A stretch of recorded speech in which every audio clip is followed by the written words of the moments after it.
Apa kabar? Puji Tuhan.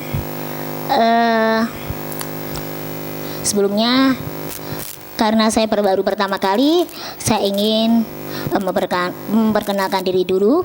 Nama saya Luisa Indrawati Handoyo. Saya anak pertama dari 7 bersaudara yang semua saudara saya normal. Pertama kali saya tahu keadaan saya waktu saya bersekolah di taman kanak-kanak. Waktu itu saya pasti kaget sekali ketika saya melihat sekitar saya, orang-orang berbeda dengan saya, dan saya juga kaget sekali ternyata saya juga berbeda dengan saudara-saudara saya. Dan pada saat itu saya benar-benar baru nyadar. Ya, beberapa saat kemudian, ya, setelah saya pada waktu itu sampai di rumah dan waktu makan malam, barulah pada waktu itu saya mulai bertanya pada kedua orang tua saya, "Ma, Pa, kenapa sih kok saya begini? Kok saya lain dari teman-teman saya? Kok saya lain dari saudara-saudara saya?" Dan pastilah begitu mendengar pertanyaan saya waktu itu, ya, kedua orang tua saya tidak langsung menjawab tapi menangis. Beberapa saat kemudian barulah mereka menjawab, "Ya memang Tuhan kasih kamu buat mama dan papa lain daripada yang lain. Tapi bagi kami, kamu spesial. Kamu harus percaya bahwa Tuhan sayang sama kamu. Kamu harus percaya bahwa Tuhan punya rencana yang indah buat kamu di kemudian hari." Ya, jawaban kedua orang tua saya membuat saya bahagia dan membuat saya penuh semangat untuk maju ke depan. Ya. Dan karena kedua orang tua saya tidak menganggap saya benar-benar cacat, mereka menyekolahkan saya di sekolah anak-anak yang normal. Sehingga dari taman kanak-kanak sampai saya lulus perguruan tinggi, saya bersekolah di sekolah yang normal. Ya, puji Tuhan, semua karena kebaikan dan kehebatan Tuhan kita. Pada waktu itu, ya, orang tua saya hanya mengantar dan menjemput saya saja. Dan Tuhan telah menyediakan teman-teman yang begitu baik, yang selalu sedia untuk menolong saya kalau harus naik kapan turun tangga, ke laboratorium, perpustakaan, atau kemana saja. Dan saya bersyukur sekali karena teman-teman saya tidak pernah memikirkan saya dari pergaulan mereka, sehingga kemanapun mereka pergi saya selalu diikut sertakan, termasuk juga pada waktu itu jalan-jalan ke mall. Tapi pastilah, dengan keadaan saya penuh keterbatasan, hidup saya tidak fine-fine saja. Banyak sekali penghinaan dan penolakan yang terjadi dalam diri saya. Pasti kemanapun saya pergi, orang selalu mengolok-olok saya, cacatlah, cebolah. Dan ketika saya beranjak agak dewasa, orang selalu bertanya pada saya, dan orang-orang di sekeliling saya, "Ikut grup lawak di mana, Mbak?" Dan ketika saya bertemu dengan ibu-ibu yang lagi hamil, mereka jijik sekali melihat saya. Mereka melihat saya dengan tatapan tidak suka sambil mengelus-ngelus perutnya dan bilang, "Amit-amit cabang bayi." Bahkan banyak dari mereka yang sampai meludah. Tapi penghinaan dan penolakan yang terjadi dalam diri saya tidak membuat saya minder, tidak membuat saya putus asa, justru memberikan semangat pada saya. Karena begitu saya lemah, begitu saya jatuh, saya selalu datang ke hadapan Tuhan. Saya selalu meminta kekuatan dari Tuhan. Dan itu saya lakukan mungkin bukan cuma ya berulang-ulang, tapi mungkin beratus-ratus kali. Ya, pada waktu itu saya percaya Tuhan Yesus baik. Ya, Tuhan Yesus pasti mendengarkan saya. Jadi saya pada waktu itu tidak peduli, saya belum bisa dengar suara Tuhan. Ya, tapi saya percaya Tuhan mendengarkan saya. Ya. Dan puji Tuhan, 12 tahun kemudian barulah saya bisa mendengarkan suara Tuhan. Dan pada waktu itu akhirnya Tuhan menanamkan suatu semangat pada saya, yaitu semangat positif thinking dan optimisme. Saya percaya apapun yang saya lakukan, apapun yang saya kerjakan, asal saya bersandar dan mengandalkan Tuhan, pasti akan berhasil dan diberkati. Akhirnya saya pun pada waktu itu berhasil menamatkan kuliah saya. Dan seperti layaknya orang-orang normal, pada waktu itu saya mulai melamar berbagai-bagai pekerjaan. Ya, di berbagai-bagai perusahaan juga. Pada waktu itu ya saya mengikuti prosedur yang mereka berikan dan saya lulus semuanya, lulus tes semuanya. Tetapi begitu interview, waktu orang yang menginterview saya melihat saya, waktu itulah timbul trouble dan problem dalam diri saya. Dan pada waktu itu ya, sebagian dari mereka selalu memberikan uang pada saya, uang sebagai ganti kekecewaan dan sebagai tanda belas kasihan. Tapi uang dari mereka itu tidak saya terima, bukan karena saya tidak butuh uang, tapi saya merasa saya bukan peminta-minta. Saya memang benar-benar butuh pekerjaan. Ya. Pada waktu itu saya tetap berdoa dan saya juga berusaha. Dan puji Tuhan, beberapa saat kemudian akhirnya Tuhan memberikan kebaikan buat saya. Itu Tuhan mengabulkan doa saya. Saya akhirnya diterima bekerja sebagai programmer di sebuah kantor supplier komputer, ya pasti di daerah Jakarta. Ya, saya bersyukur sekali. Tapi begitu saya mulai bekerja, pada waktu itu satu persatu adik-adik saya mulai menikah. Waktu mereka menikah, saya pun ikut berbahagia bersama mereka. Tetapi ketika satu persatu dari mereka punya anak, waktu itulah timbul jealous dalam diri saya. Karena bagaimanapun keadaan saya tetap seorang wanita. Dan pastilah semua wanita punya jiwa keibuan. Begitu juga saya. Tapi saya tahu diri, saya nggak mungkin ngomong dengan siapapun juga. Karena mereka akan bilang, ya meskipun itu mama saya atau sahabat saya atau siapapun, mereka akan bilang, bagaimana mungkin saya ingin punya anak. Karena untuk mencukupi segala kebutuhan diri saya saja, saya masih harus dibantu dengan orang lain. Tapi saya punya teman dan sahabat yang terdekat, yaitu Tuhan kita Yesus Kristus. Saya pada waktu itu mulai datang ke hadapan Tuhan. Saya bilang sama Tuhan, Tuhan, saya ingin punya anak Tuhan. Saya tidak tahu bagaimana caranya. Yang penting saya ingin punya anak. Pada waktu itu saya berdoa dan berdoa dan berdoa. Dan saya itu kalau berdoa, kalau belum dikabulkan Tuhan, pokoknya doa saya tetap satu dan sama. Ya, dan pada waktu itu akhirnya sekitar 5-6 bulan kemudian, ya tiba-tiba ada seorang teman saya yang datang. Tiba-tiba teman saya datang itu tahu-tahu dia ingin pinjam uang pada saya. Ya, karena saya merasa curiga, ya saya mulai desak teman saya. Dan ternyata uang yang akan dipinjam dari saya itu akan dipergunakan untuk aborsi. Ya, begitu mendengar kata-kata aborsi yang terlintas dalam pikiran saya, oh ini anak yang akan diberikan Tuhan untuk saya. Tapi begitu saya ngomong, pastilah teman saya tidak setuju. Karena teman saya pasti, ya dia tidak mau mendapat malu. Dan pokoknya dia tidak mau menanggung semuanya. Pada waktu itu saya mulai kasih advice teman saya dalam hal kesehatan dan dalam hal keagamaan. Sementara saya mulai masuk kamar dan saya mulai berdoa. Ya, saya minta campur tangan Tuhan. Dan setelah saya mulai berdoa, setelah selesai, saya mulai datangi kedua orang tua saya dan saya minta mereka untuk mengadopsi anak itu buat saya.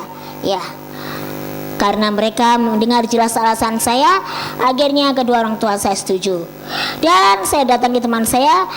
Dan pada waktu itu, ya saya ngomong, dan teman saya pada waktu itu pertama kali tidak setuju. Tapi akhirnya saya ajukan suatu kesepakatan bahwa saya akan biayai seluruh kehidupan dia. Dan saya akan pindahkan dia ke kota yang lain dengan syarat anak yang akan dilahirkan nanti untuk saya. Puji Tuhan, akhirnya teman saya setuju. Dan anak dari teman saya itu menjadi anak saya yang pertama. Saya beri nama Maria Rosa Widya Buana, ya, yang sekarang sudah kelas 1 SMA. Tepuk tangan buat Tuhan Yesus. Ya, setelah saya punya Maria, pastilah kehidupan saya lebih berwarna dan lebih berarti. Kalau dulu salary saya, kalau dulu gaji saya hanya untuk kesenangan diri saya saja, sekarang saya punya Maria Rosa untuk saya bahagiakan. Tetapi ya, karena saya masih dalam keadaan bekerja, saya hanya punya waktu Sabtu dan Minggu saja buat dia. Ya, puji Tuhan, 4 tahun kemudian saya oleh kantor saya pada waktu itu diberikan cuti yang cukup panjang. Ya, sebelum cuti saya mulai bertanya pada Maria, Maria, kamu mau kita jalan-jalan kemana? Ya, Maria menjawab, Mami, aku mau kita jalan-jalan ke Bali. Akhirnya kami pun persiapan ke Bali. Ya, dan karena saya ingin selalu dekat dengan Tuhan, kemanapun saya pergi, saya selalu membawa Alkitab. Termasuk juga pada waktu itu jalan-jalan ke Bali. Dan di dalam pesawat saya mulai buka-buka Alkitab saya. Saya lupa, saya ngantuk atau kecapean. Ternyata Alkitab itu jatuh di samping saya. Saya baru sadar ketika seorang laki-laki yang baik hati mengambilkan Alkitab itu buat saya. Ya, dia berikan Alkitabnya dan dia bilang, Mbak, ini Alkitabnya jatuh. Saya lihat dia dan saya cuma jawab thanks. Tapi Tapi laki-laki itu tidak tinggal diam, dia malah bertanya ini dan itu pada saya. Dan pada waktu itu semua pertanyaan dia tidak saya jawab, bukan karena saya sombong, tapi pada waktu itu saya benar-benar tidak ramah dengan makhluk yang namanya laki-laki. Tapi begitu dia ngerasa saya cuekin, dia mulai bilang, Mbak itu kan orang Kristen, tapi kok sombong banget. Saya dibilang Kristen dan sombong, saya malu sekali. Dan akhirnya semua pertanyaan dia saya jawab. Dan ternyata itu adalah pertemuan pertama saya dengan yang sekarang ini menjadi suami saya. Tepuk tangan buat Tuhan Yesus. Ya, setelah pertemuan pertama, akhirnya kami sampai di Bali dan dia berkunjung tempat saya ya 2 kali dan akhirnya cuti saya selesai. Ya, pada waktu itu akhirnya saya kembali ke Jakarta dan dia pun kembali ke tempatnya. Pada waktu itu kami berdua berhubungan melalui email, chatting, SMS, mungkin sekali-sekali telepon. Ya, belum ada BB. Tapi ketika 6 bulan kemudian ternyata saya bersama beberapa orang teman saya ditugaskan oleh kantor saya ke daerah Jogja. Ya, pada waktu itu saya mulai selesaikan tugas-tugas saya bersama beberapa orang teman. Dan karena tugas sudah selesai, kami jalan-jalan. Dan karena kami lapar, kami masuk restoran. Dan begitu kami masuk restoran, tiba-tiba ada seorang laki-laki yang menawarkan satu meja dengan kami. Dan begitu saya lihat, laki-laki itu lagi. Ya, dan saya bertanya pada teman-teman saya, ya mau apa tidak, ya untuk makan bareng, dan mereka setuju. Akhirnya kami makan satu meja. Dan malam harinya saya mulai bertanya pada Tuhan, Tuhan kenapa sih kok saya harus bertemu dengan laki-laki itu lagi Tuhan? Jawaban Tuhan pada waktu itu, laki-laki itu baik loh. Ternyata benar. Setelah pertemuan kedua saya lebih mendekatkan saya dengan dia. Akhirnya kami bersahabat. Persahabatan kami pada waktu itu benar-benar sejati dan tulus, tidak lebih dan tidak kurang. Tetapi ternyata persahabatan kami hanya sampai 3 tahun. Karena menjelang tahun yang keempat, tanpa pernah dia ngomong sayang, apalagi ngomong cinta, tiba-tiba dia melamar saya. Waktu itu saya tidak bahagia. Saya malah marah sekali sama dia. Saya bilang sama dia, kamu gila ya? Kamu kan sudah tahu kalau aku cacat. Apa bisa aku melayani kamu? Apalagi memuaskan kamu? Mayoritas laki-laki kan yang dipentingkan 5-3X-nya itu. Belum lagi soal anak bagaimana. Mungkin setahun, 2 tahun, sampai 5 tahun kamu bisa terima Maria sebagai anakmu. Tapi aku yakin deh, kamu pasti ingin anak dari hasil kamu sendiri. Aku tidak mau kamu sakiti ataupun kamu permainkan. Ya. Pada waktu itu dia memang menjawab, aku tidak mungkin menuntut apa yang tidak kamu bisa. Kita kenal bukan cuma setahun 2 tahun, tapi hampir 4 tahun. Tapi pada waktu itu semua alasan dia dan semua jawaban dia tidak saya anggap. Pokoknya omongannya saya anggap rayuan gombah. Dia benar-benar saya tolak. Tapi begitu dia saya tolak, pada waktu itu dia malah datang kepada kedua orang tua saya. Dan pasti kedua orang tua saya pada waktu itu juga takut. Ya, pasti kedua orang tua saya tidak setuju karena takut kalau saya disakiti dan dipermainkan. Dan begitu kedua orang tua saya pada waktu itu tidak setuju, ya mereka dia pada waktu itu mulai mencoba untuk ngomong sama calon mertua saya. Dan pastilah calon mertua saya pada waktu itu pasti lebih shock lagi, karena pasti tidak ada yang mau punya menantu cacat, apalagi ada perbedaan ras di antara kami. Pada waktu itu dia benar-benar tidak dipercaya dari semua pihak, termasuk juga saya. Tapi dia tidak putus asa. Dia selalu kirim SMS, selalu telepon saya, selalu datang ke tempat saya, walaupun semuanya itu tidak pernah saya anggap. Dan salah satu SMS-nya yang masih saya ingat, ya berbunyi, memang dunia tidak akan pernah percaya bahwa aku benar-benar sayang sama kamu. Tapi kalau memang Tuhan sudah kasih kamu buat aku, kita pasti akan dipersatukan Tuhan. Akhirnya setelah kami lost in touch hampir 5-6 bulan, ya pada waktu itu tiba-tiba saya diundang di sebuah persekutuan doa. Begitu saya masuk ruangan itu, saya kaget sekali. Di sudut ruangan ada orang yang mirip sekali dengan dia. Dan pada waktu itu begitu persekutuan doa itu selesai dan dia mendatangi saya dan dia ngomong dengan kata-kata yang sama, akhirnya saya bilang sama dia, pokoknya kalau kamu berhasil meyakinkan orang tuaku, aku mau terima kamu. Dan selanjutnya kita berdua harus berusaha meyakinkan ya papa mama kamu. Pada waktu itu dia mulai berusaha. Sekitar 5 bulan kemudian orang tua saya setuju. Dan seperti janji saya berusaha meyakinkan calon mertua saya. Dan pada waktu itu benar-benar susah dan sulit. Ya, setelah sekitar 6 bulan ya kami tidak berhasil. Akhirnya pada waktu itu kami berdua punya ya kesepakatan bahwa kami akan mengurus surat-surat perkawinan kami. Kalau surat-surat perkawinan kami lancar, ya berarti saya jodoh dia dan dia jodoh saya. Dan pada waktu itu ternyata pengurusan surat-surat perkawinan kami lancar. Dan sebelum kami menikah, kami berdua punya kesepakatan bahwa kami berdua tidak mau dibantu oleh kedua belah pihak orang tua kami, baik orang tua saya maupun orang tua suami saya.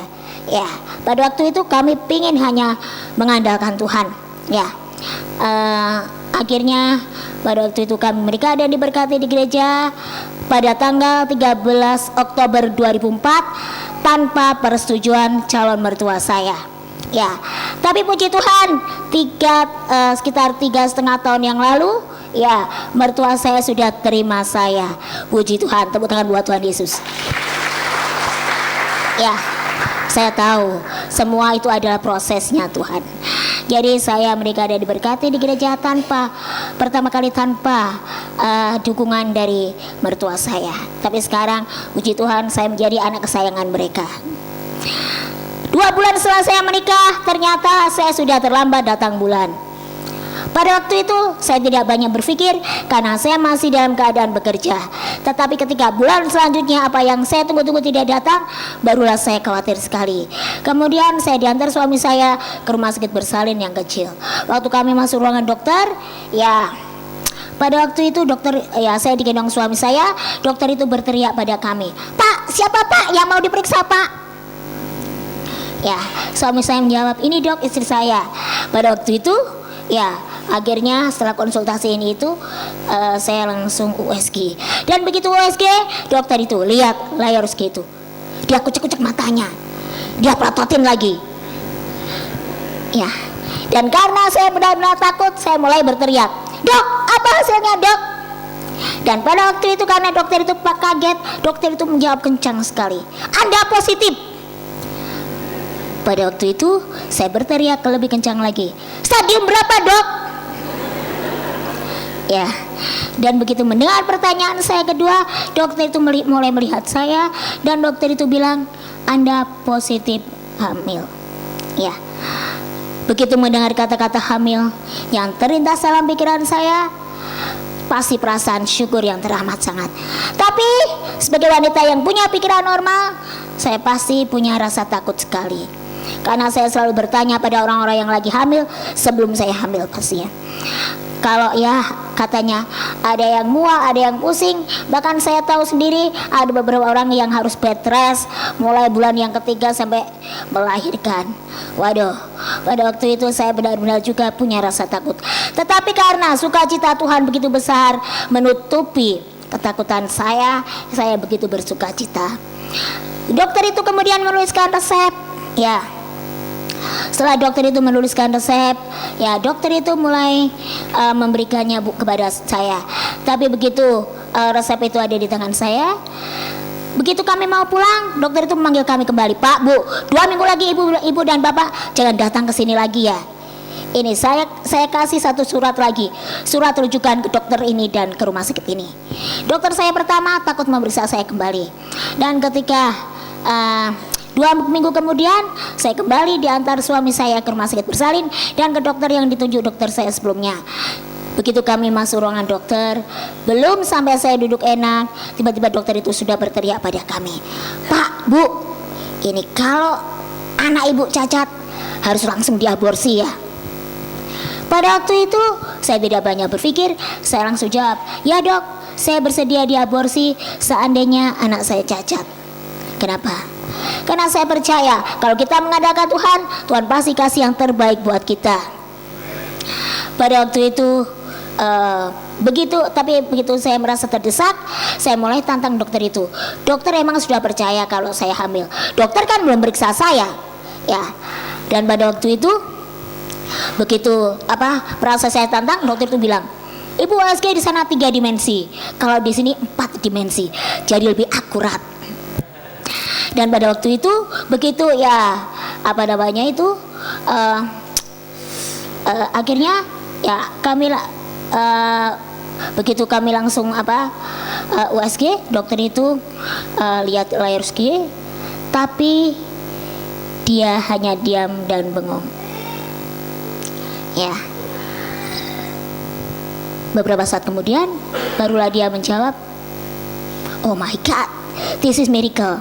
Belum pernah terjadi dalam ilmu kedokteran, rahim sekecil bu besar terjadi pembuahan. Dan pada waktu itu saya hanya diberikan waktu 2 minggu untuk meneruskan kehamilan atau aborsi. Tapi selama waktu itu saya tidak banyak berpikir karena kami berdua langsung sepakat untuk meneruskan kehamilan saya. Dan semua karena belas kasih Tuhan, kehamilan saya mulai bulan-bulan yang pertama sampai bulan-bulan yang keempat tidak ada kendala sama sekali. Ya pada waktu itu ya Tuhan tidak pernah memberikan rasa mual ataupun pusing. Jadi kata dokter saya hamil kebo. Ya saya tidak pernah minum obat anti mual dan lain-lain.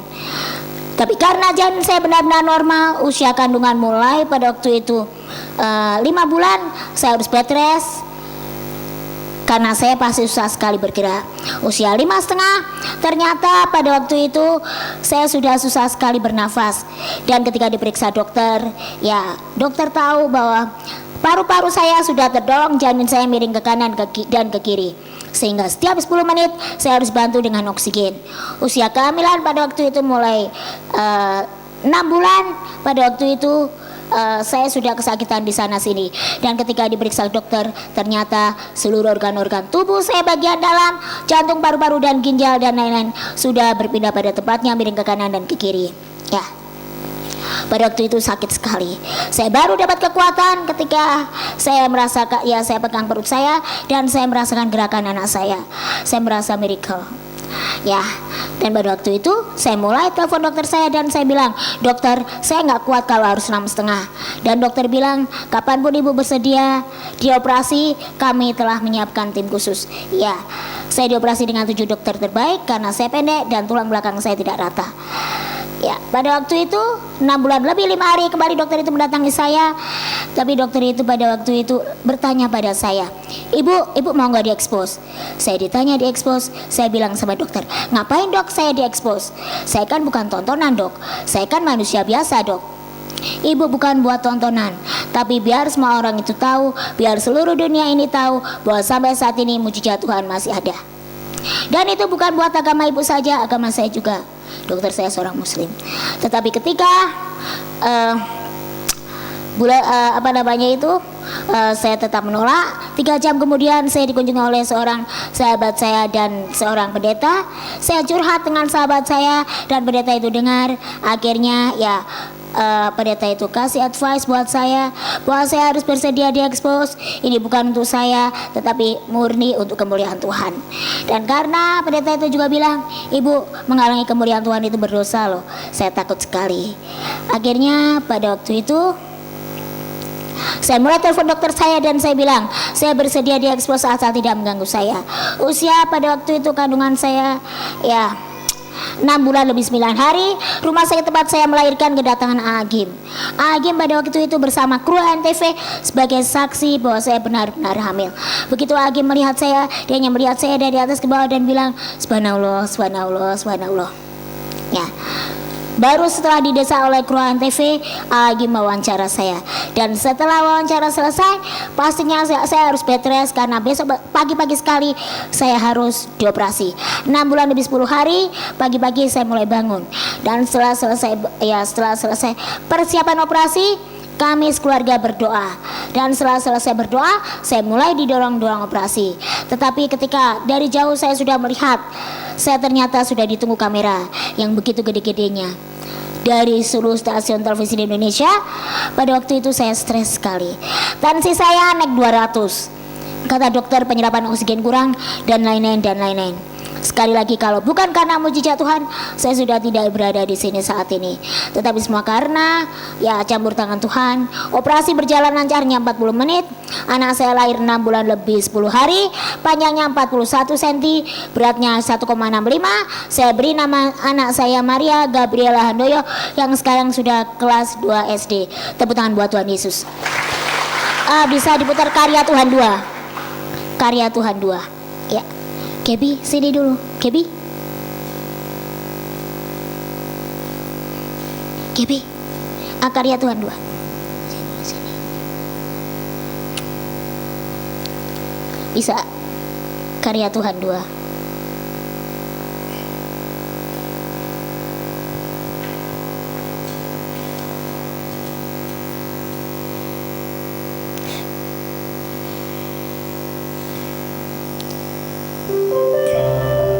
Ya, ini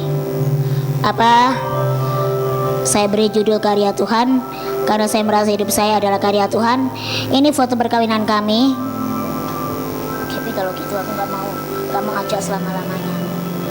Dari sini duduk mari sana. Ya, ini AG 6 bulan lebih 9 hari. Duduk dulu. Shalom gitu. Shalom. Ini USG terakhir. Ini proses operasinya. Udah turun aja.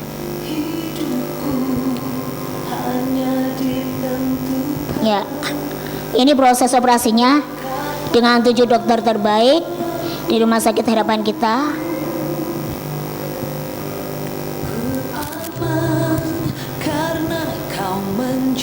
Ini konferensi persnya buat saya stres. Tepuk tangan buat Tuhan Yesus. Maria Gabriela Handoyo. Ya, sehari setelah saya melahirkan, Tuhan itu begitu dahsyat. Tuhan kasih mujizat, yaitu ASI saya keluar. Jadi puji Tuhan, meskipun saya cacat, Tuhan tetap kasih saya sebagai wanita yang murni, yaitu bisa hamil dan menyusui anak sendiri. 5 hari setelah saya melahirkan, saya dapat muri dengan predikat wanita terpede di Indonesia yang melahirkan bayi normal. Ya, ini anak saya masih berusia 5 hari. Ya, ini bersama kedua dokter yang menangani saya. Ya, kami benar-benar hanya mengandalkan Tuhan. Ini anak saya berusia hampir 6 bulan. Setelah saya usia kandungan saya sekitar 3 bulan, saya sudah tidak bekerja, tapi saya bekerja di rumah sendiri. Ini dipermandikan secara Katolik. Ya, kami dulu masih Katolik. Usia 6 bulan. Ini Maria Gabriela berusia 9 bulan. Ini yang pakai itu merah, Maria Widya Buana. Ya, saya buat ini karena biasanya sering sekali anak saya tidak ikut, kecuali kalau hari Minggu dia ikut. Ini waktu itu anak saya berusia 11 bulan. Ya, inilah yang merubah hidup saya.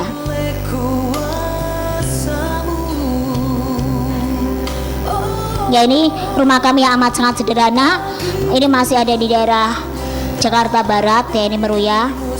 Ini masih rumah yang amat sederhana. Ya, pada waktu itu saya masuk rumah sakit harapan kita, kami berdua hanya punya uang 35 juta. Tetapi ternyata karena saya harus VIP ruangannya dengan 7 dokter terbaik, ternyata uang yang harus kami bayar 176 juta. Ya, tapi Tuhan kita dahsyat. Tuhan penuhi semuanya tanpa saya harus meminta-minta. Bisnis saya diberkati. Ini usia 3 tahun kami mulai pindah di Kelapa Gading. Dan puji Tuhan, waktu pindah pertama kali di Kelapa Gading bukan karena saya, tapi karena Tuhan. Ya, ini anak-anak saya dua-duanya ya dulu dapat beasiswa bersekolah di International School. Tepuk tangan buat Tuhan Yesus. Ya, ini Ketika anak saya berusia 1 tahun, ya waktu itu Tuhan mulai naikkan saya jadi seorang motivator, ya. Dan lagu ini benar-benar menjadi rema dalam hidup saya. Ya, kalau dulu mungkin saya ngomong dengan ya 25 atau 50 orang saja, mungkin saya sudah agak ketakutan atau gimana, tapi ternyata Tuhan ubahkan hidup saya. Ya, ini solusi kedua. Anak saya hampir berusia 4 tahun. Ya, ini sampai anak saya wisuda TK.